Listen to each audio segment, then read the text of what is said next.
Dr. Muhammad Fajarol Ajman selaku Duta Besar LBBP RI Republik Kazakhstan yang merangkup Republik Tajikistan. Mari Bapak dipersilakan.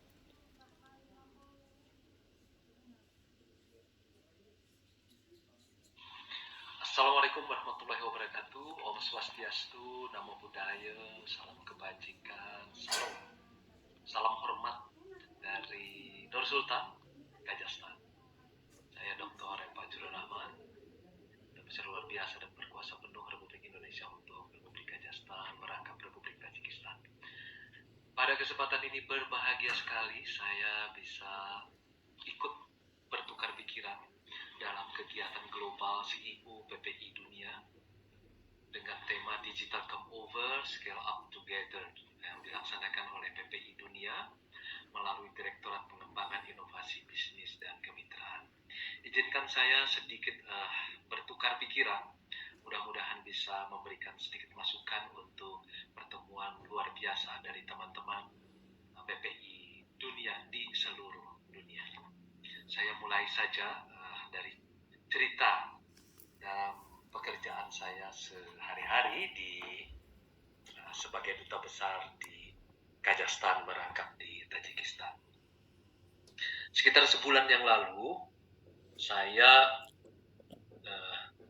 ditelepon atau melalui WhatsApp, sebenarnya WhatsApp group, saya dikontak oleh seorang pengusaha perempuan bernama Priska. Nah, Priska ini memberitahu kepada saya bahwa dia baru saja menyelesaikan transaksi 15 kg vanila.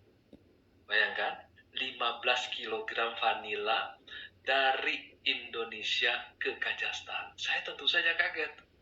Saya bilang, berapa kilo? 15 kilo vanila, Pak, katanya. Kamu bagaimana caranya mengirimnya? Saya mengirim memakai satu perusahaan yang terkenal di dunia lah, yang membawa untuk logistik. Saya bilang, bukannya mahal tuh buat kami, Pak, katanya, pengusaha kecil, yang penting ada ujungnya. Ya, kalau istilah kita di dunia ekonomi kan ada margin profitnya. Saya bilang, berapa? 15 kilo vanila berapa tuh? Dia bilang, Pak, waktu itu kemarin kita dibeli $175 per kilo, jadi total saya dapat $2.625 katanya. Dan kemudian saya bilang, berarti dengan ini dikirim memakai perusahaan logistik dunia itu cukup mahal dong. Ada ujungnya, Pak, tetap katanya, sedikit ada ujungnya. Buat kami, kemanapun kami kejar untuk mendapatkan margin profit, Pak. Nah, ini sebenarnya Priska adalah pengusaha kecil di Indonesia, dan saya tanya, dari mana Anda tahu bahwa ada kegiatan bisnis yang bisa dikejar sampai ke Kazakhstan? Pak, katanya, saya mendengar Bapak bicara di Clubhouse bahwa di Kazakhstan ini ada peluang untuk mengembangkan ekspor, dan kita akan coba bantu baik dari usaha mikro, kecil, menengah, atau besar untuk berkembang di sini. Saya bilang sama Priska, alhamdulillah ternyata melalui digital, yaitu melalui Clubhouse, saya bisa mendorong orang untuk menjual vanila 15 kilo dari Indonesia ke Kazakhstan. Tepatnya dia menjualnya ke kota Almaty. Almaty itu adalah ibu kota lama dari Kazakhstan. Jadi jaraknya dari Indonesia ke Kazakhstan 7.123 km.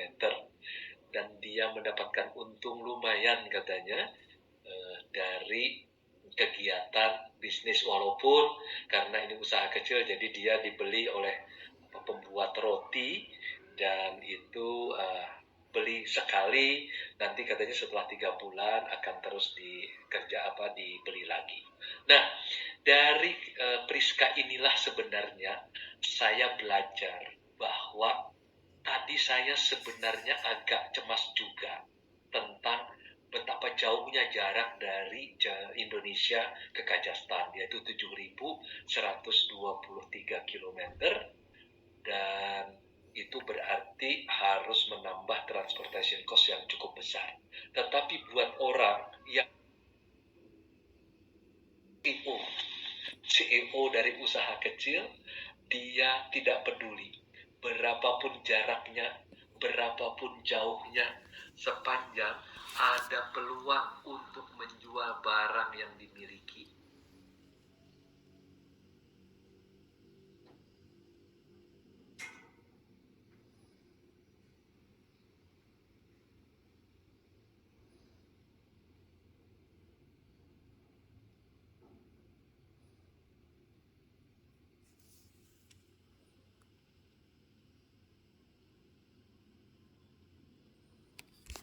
Priska inilah sebenarnya cerita kita hari ini kita mulai. Jadi saya ingin sebenarnya memberikan judul pada bertukar pikiran ini, Priska pahlawan usaha kecil kita, seperti itu. Nah, yang kedua, setelah bercermin dari cerita Priska bahwa jarak itu tidak penting, yang penting adalah bagaimana kita menganggap semua masalah sebagai peluang. Buat Priska, masalah, tantangan itu adalah peluang.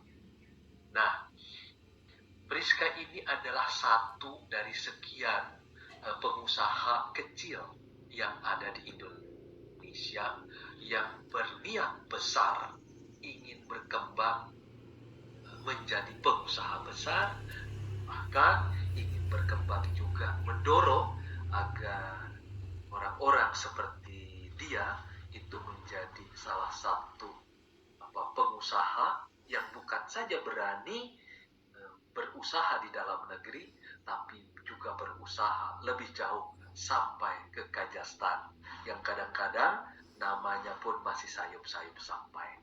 Nah, di Indonesia sekarang ini, Presiden Joko Widodo, saya kebetulan memang pernah menjadi juru bicara Presiden Joko Widodo selama 2 tahun, 2019 sampai 2021, beliau ini mati-matian ini ingin mendorong agar usaha mikro, kecil, menengah ini menjadi pemain utama di dalam perekonomian Indonesia maupun juga dalam kegiatan ekspor.